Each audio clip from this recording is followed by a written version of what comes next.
이 수소 에너지가 중국 정부의 정책 산업에 갑자기 나타났어요. 원래 계획이 없었어요. 갑자기 시범 프로젝트를 하고 충전소가 갑자기 만들어지고 트럭이 다니고, 그래서 이게 어떻게 된 일인가라고 보니까 그 만들어진 에너지들이 발전한 전기들이 어떻게 되고 있겠어요?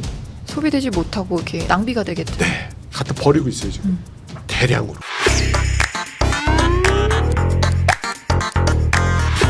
네, 이어서 또 이런 이미지를 가지고 와 주셨는데 요거는 좀 어떻게 저희가 해석해 보면 좋을까요?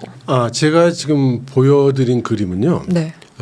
우리나라에서 그 거론은 여러 번 되는데 잘 이해되지 못하고 있는 단어들 몇 개를 좀 설명을 드리려고 해요. 네.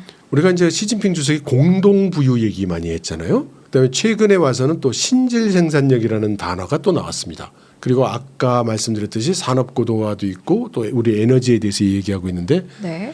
한 가지 말씀드리고 싶은 게 이 중국 공산당의 정책이라는 거는 종합적이에요.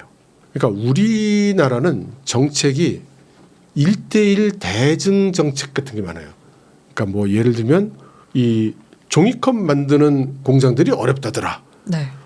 그러면 종이컵 공장들을 육성할 수 있는, 지원할 수 있는 지원책을 내놓자. 이런 식으로 정부 정책이 이루어진단 말이죠. 만일에 컵을 많이 만들게 해주면 종이컵으로 일어나는 공해 문제라든가 이런 걸 어떻게 처리할 거냐. 이건 또 나중에 그게 문제가 되면 이런 경우가 많죠. 근데 중국 같은 경우에는 이게 전부 종합적이고 중장기적으로 이루어지는 거거든요. 공동부유에 대해서 말씀드리면 공동부유는 원래 있던 개념이에요. 시진핑 주석이 갑자기 얘기한 건 아닙니다. 근데 공동부유의 대상으로 지적이 되고 있는 빈부격차가 크게 세 가지가 있어요. 그러니까 가장 첫 번째가 뭐냐면 지역격차. 왜냐하면 개혁개방을 동쪽 연안도시 개방부터 시작을 하다 보니 동쪽 지역에 있는 도시 지역들은 잘 살고 중부나 서부로 오면은 굉장히 못 산단 말이죠. 그래서 이 지역격차. 두 번째는 도능격차. 도시에 사는 사람들은 문화 혜택도 많이 받고 잘 사는데 깡촌에 사는 사람들은 경제적으로도 힘들고 문화 혜택도 없고, 그 다음이 이제 개인 소득 격차예요. 그래서 소득이 부자는 엄청 부자고 가난한 사람은 일용할 양식도 어려운 이 세 가지 격차가 있습니다. 그러면 이걸 해결해야 된다고 지금 시진핑 주석이 얘기를 하고 있는 거고요. 강조를 하고 있죠. 근데 금년에 삼중전에서 발표된 정책 중에 가장 핵심 키워드가 신질 생산력이었는데, 이 신질 생산력이라는 거는 뭐냐면 마치 새로운 품질 생산력이라고도 번역이 되던데, 네. 이걸 품질이라고 하면 안 될 것 같아요. 왜냐하면 품질 관리 이런 말이 이게 연상이 되거든요. 근데 이게 품질이라는 뜻은 아니에요. 그러니까 이렇게 생각하면 편해요. 이 반대말로 양적 생산력, 구식 양적 생산력. 그러니까 지금까지 중국이 수행해 왔던 경제 체제, 산업 체제가 양적 생산력이라고 이렇게 생각하는 거예요. 그럼 양적 생산력이라는 게 뭐냐? 이런 거예요. 지금 말씀드린 이 종이컵을 생산해서 팔았더니 돈을 벌었어요. 그랬더니 옆집에 장씨 아저씨도 나도 그러고 종이컵을 만들어서 생산을 해요. 그랬더니 왕씨 아저씨가 와서 난 똑같은 거 만들고 나는 작은 걸로 해서 종이컵을 만들어서 생산해서 팔아요. 이렇게 다 가면 나중에 어떻게 되느냐? 물론 전체로 그 합계를 내보면 판매량이 늘겠죠. 판매 액수도 늘겠죠. 그러나 마진은 계속 줄어들 거고 각자 한 사람 한 사람의 생활은 점점 더 고달퍼질 거예요. 이게 지금 중국의 경제 체제가 겪고 있는 일이다라고 생각하는 거죠. 그래서 서방 세계가 이제 태양광 패널 그딴 거 이제 수출하지 마 이렇게 얘기를 하고, 너희 전기자동차는 너무 싸니까 문제가 있어라고 얘기를 하고, 그러면 전기자동차는 앞으로 자기들은 계속 해야 되는데, 그리고 벌써 수백 개 업체가 도산을 했는데 아니 이거를 그렇게 얘기하면 안 되지. 이 모순 이걸 어떻게 해결할 거냐? 해결하는 방식이 신질 생산력이다. 뭐냐면 새롭게 질적으로 달라지는 그런 생산 방식으로 가야 된다. 어떻게? 뭐 예를 들면 이런 거예요. 뭐 그럼 재료를 바꿔보자. 여태까지는 자동차가 휘발유를 넣으면 갔는데 맹물로 가는 자동차 만들어봐. 뭐 이런 거예요.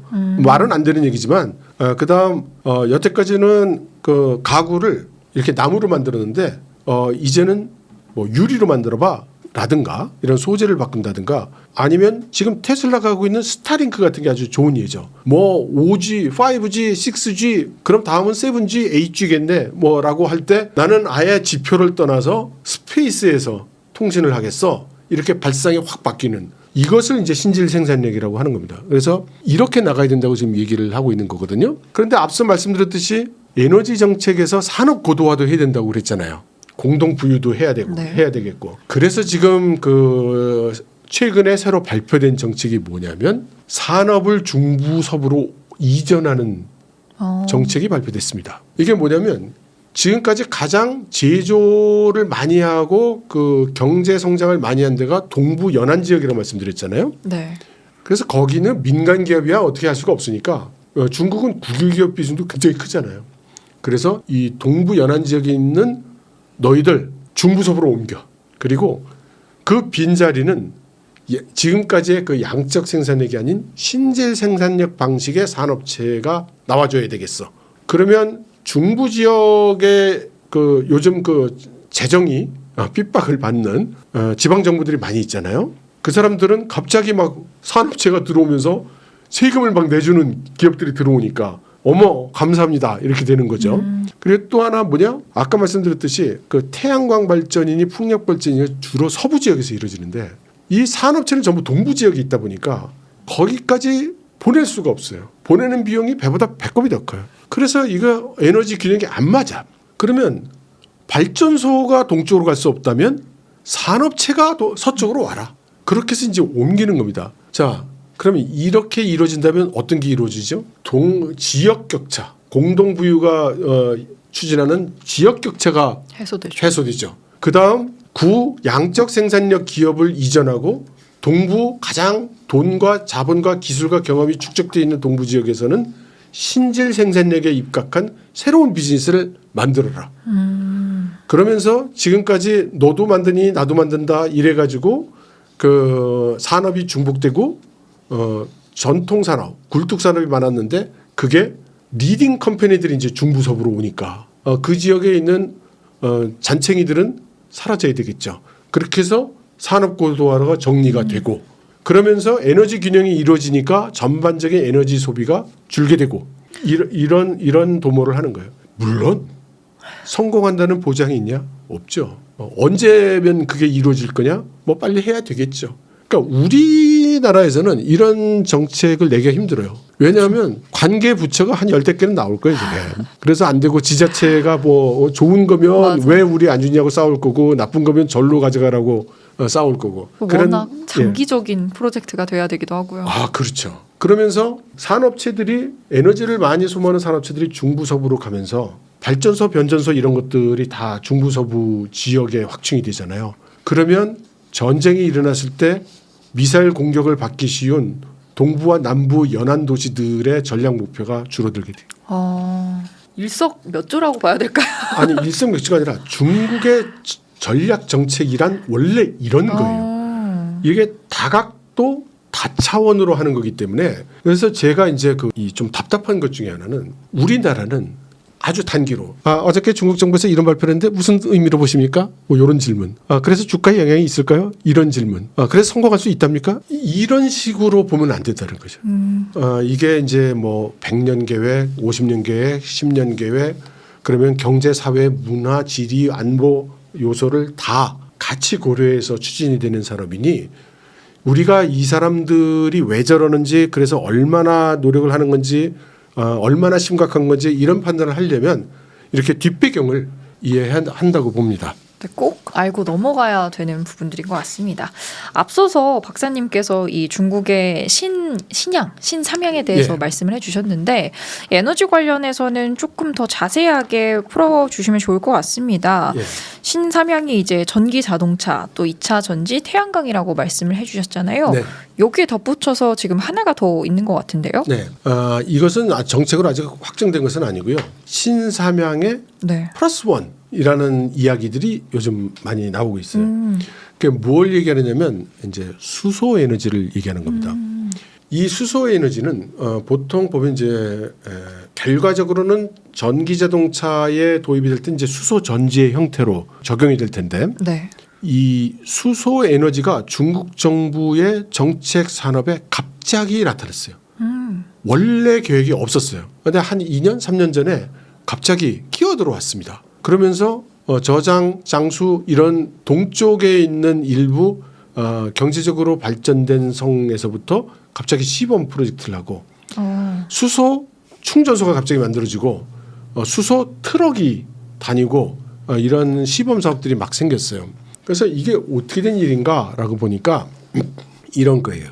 앞서 말씀드렸듯이 이제 새로운 에너지로 발전을 하잖아요. 태양광이며 풍력이며 이런 게 이제 화석 에너지의 발전 규모를 이제 넘어섰다는 거 아닙니까? 네. 그럼 엄청나게 만들어지는 이 발전량은 어떻게 사용되고 있을까요? 현재 앞서 동부 지역에 있는 산업체들을 그래서 중부서부로 옮긴다고 했는데 그 말은 아직 안 옮겨갔다는 뜻이고 지금 당장은 중부서부에 별로 산업체가 적을 거 아니에요. 네. 그 만들어진 에너지들이 발전한 전기들이 어떻게 되고 있겠어요? 소비되지 못하고 이렇게 낭비가 되겠죠. 네. 발전하는데 쓰지를 못해. 갖다 버리고 있어요 지금. 대량으로. 그러니까 중국 정부 입장에서 봤을 땐 이 문제를 해결하지 않으면 이거 소용이 없는 거예요. 지금까지 해온 노력이. 그런데 지금 시계는 자꾸 가고 네. 미국과 서방은 제재와 압박을 계속 올려가고 사람들은 이거 뭐 타이완을 공격할 것 같은데 27년이냐 28년이냐 뭐 이런 소리 하고 있는데 중국 입장에서 보면 그거는 내가 준비가 다 돼야 할 수 있는 거예요. 당장 전쟁이 일어난다고 치면은 미국이 딱 제재를 할 게 틀림없고 그러면 말라카 해협을 통과해서 오는 석유는 도착도 못할 것 같은데 그러면 당장 공장이 못 돌아가고 자동차가 못 다니고 산업이 못 돌아가면 그거 어떻게 전쟁을 하겠어요. 그래서 이 문제를 해결해야 되죠. 그래서 나온 게 수소예요. 왜냐하면 전기는 송전을 해야 돼요. 그죠? 아니면 어딘가 저축을 해야 되는데 저축하는 소위 ESS라는 게 너무 비싼 거예요. 그 대규모로 만들기에는 그 돈이 안 돼요. 그래서 수소예요.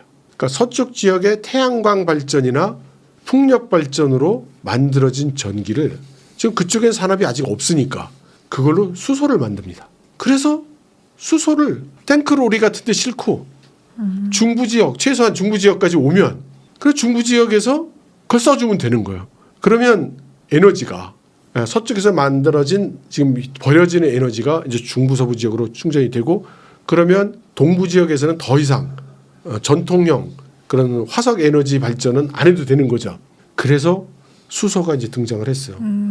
그 결과 금년 초에 이 수소를 옮길 수 있는 이동을 하는데 사용할 수 있는 탱크를 개발하는 데 성공을 했어요. 중국이. 세계 최초로 성공을 했습니다. 그리고 나서 두세 달 있다가 이 탱크를 실어서 네. 이 휘발유 차들 탱크 롤이 다니잖아요. 그런 탱크 롤이로 만드는 데까지 성공을 했어요. 이제 이건 만들어서 동부 지역에서 막 만들고 있는 놀고 있는 태양광 발전, 태양력 발전, 뭐 수력 발전 뭐가 됐든지 간에 발전을 해서 수소 탱크 롤을 통해서 중부 지역에 가져오고 그래 내가 그거 써줄게 하고 동부 지역에서 산업체들이 오면서 에너지를 그 새로운 에너지로 바꾸고 이제 이런 사업을 추진을 하는 거죠. 이거 역시 국가적으로 지금 추진을 하는 거예요. 네네. 그러면서 중국이 앞으로 수소 에너지 산업의 강자가 되겠다. 왜냐하면 지금 전 세계적으로 수소 에너지를 제대로 노력하는 기업이나 국가가 없기 때문에 그러면서 전 세계에 있는 국가들과 저 그림에 보면은 이제 국기들이 쭉 서려 있고 그 교차선들이 보이죠. 네. 이게 세계 각국이 수소 에너지를 가지고 협력을 하자면서 서로 인연을 맺고 협력 관계를 맺으면 그에 따라 그리는 그림인데 한국은 중국하고 선이 없어요. 그러니까 아마 앞으로도 그럴 생각은 당분간 없는 것 같아요. 하지만 이제 조금 있으면 중국이 소위 청정 에너지로 발전이 된 그린 수소를 전 세계에 공급하기 시작할 것으로 생각이 됩니다. 그러면 중국의 전기 자동차에는 또 하나의 옵션이 생기겠죠. 지금까지의 그 전기 충전 배터리에 의한 전기 자동차와 수소 전지를 이용한 전기 자동차라는 또 하나의 옵션이 생길 것이고 수소 전지 기술에 현대자동차가 상당히 앞서 나가는 기술을 확보하고 있다고 네. 알려져 있는데 동시에 국가 전략 산업으로 지정이 돼서 중국같이 가치를 달리하는 국가와는 협력의 제한을 받고 있죠. 그 또한 어떤 식으로 풀릴지 모르는 시장을 장악하지 못하면 과연 기술의 우위를 계속 가져갈 수 있을까? 이런 생각도 좀 듭니다. 그러면 중국의 입장에서는 이렇게 에너지에 대한 부분도 확실하게 가져가고 있고 또 말씀해 주신 것처럼 전기 자동차뿐만 아니라 또 수소 전지를 활용한 에너지도 적극적으로 활용을 하는 모습인데 앞으로는 좀 어떤 모습을 그리게 될까요? 지금 가장 큰 위기 상황은 이제 유럽과 미국이 전기 자동차에 대해서 제재를. 세금을 하는 거죠. 근데 전 여기서 이제 어떤 식으로 결과가 나올 것 같으냐면 EU가 관세를 50% 때리면 어떻게 될 것 같니? 이런 질문에 저는 대답할 능력이 없어요. 근데 중국 공산당이 어떤 식으로 생각할지는 짐작해 볼 수 있습니다. 첫째, 관세를 올려본들 전기 자동차 산업의 경쟁력의 차이를 가져올 수 있는 거냐? 왜냐하면 제조 양이 많다는 거는 누적 생산량이 많아질수록 누적 경험이 생기는 거고 그로 인해서 기술이 세련화되고 고도화되는 건데 네. 그러면 중국이 미국이나 유럽에 못 팔면 그럼 팔 데가 없는 거냐? 그게 아니죠. 지금 금년도에 전 세계 전기 자동차 판매량이 한 1,600만 정도 될 거라고 하는 것 같은데 그중에 1,000만 가까이가 중국이잖아요. 누가 뭐래도 현재 전기 자동차 시장 세계 넘버원 가장 큰 비중을 중국이 차지한다. 그리고 그 비중은 당분간 몇 년 동안은 바뀌지 않을 것이다. 네. 여기에 지금 글로벌 사우스 중동 국가라든가 남미 국가라든가 아세안, 중앙아시아, 북아프리카 이런 지역에서도 지금 전기자동차를 구매하기 시작했거든요. 그럼 이들 지역에서 전기자동차 경쟁에서 과연 서방 전기자동차 회사가 중국 전기자동차 회사를 이길 수 있느냐. 하이엔드는 테슬라가 이기겠죠.